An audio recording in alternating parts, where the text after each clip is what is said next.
can take to cut losses. First tip, check your credit report for free at annualcreditreport.com. Remember that the better your credit, the better the interest rate. Then compare card offers. A 0% balance transfer credit card can be a really good choice. You're going to need pretty good credit to be able to get one, but if you can, they're about the best tool in your arsenal against credit card debt. Another tip, ask your card issuer if you qualify for lower interest. 76% of people who asked for a lower interest rate on their credit card got one, and the average reduction was about 6 percentage points. It's really significant. Every month I have no outstanding debts, and then you're not subject to any interest rates. This is NBC4 News at 6.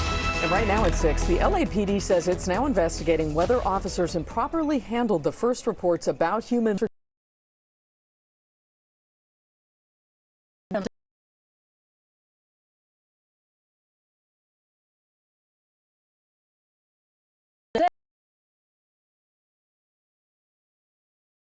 they were actually turned away.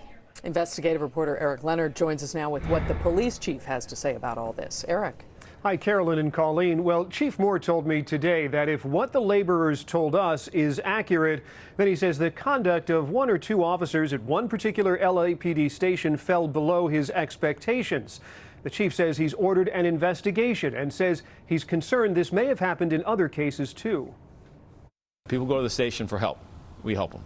LAPD Chief Michael Moore saying today that the public has to trust that officers at police stations are ready to help anyone who walks in, which is why he's ordered an investigation into what happened at the Topanga station a week ago when a group of day laborers told the I-Team they tried to report seeing part of a human body outside a house in Tarzana.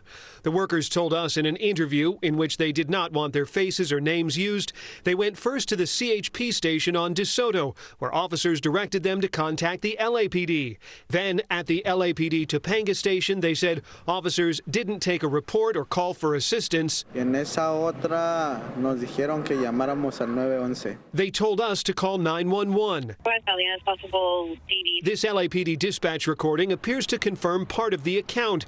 You'll hear a dispatcher tell officers to meet the person reporting, the PR, outside the Topanga station. So the PR is standing by in front of Topanga. Chief Moore says if that's what happened, it doesn't meet the standards for what officers are supposed to do. That's where our expectation is that front desk services, is that our community members who go there receive the appropriate service. And this investigation will determine and verify or affirm the facts as whatever they are. Eventually, officers from another LAPD station met up with the laborers, and an effort was made to search outside the Tarzana home for evidence of a murder or a body. None was found that night.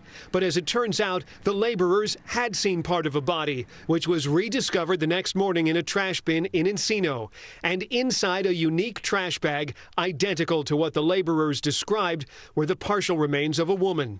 Yesterday, the LA County District Attorney's Office filed 3 counts of murder against Samuel Bond Haskell, the same man the laborers say tried to hire them.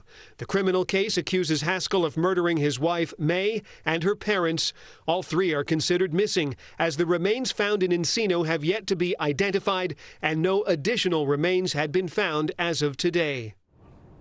Now, we also asked the CHP about their officers sending the laborers away with a note to call the LAPD. We'll let you know what the CHP has to say. Moore says this is not the first time he's been troubled by a front desk visit by someone needing help.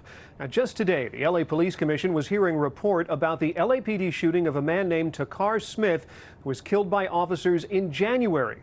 Moore says Smith's wife had gone to the Rampart station for help because her husband was in the midst of a mental health crisis, but she was told to go home and call 911 rather than receiving immediate assistance.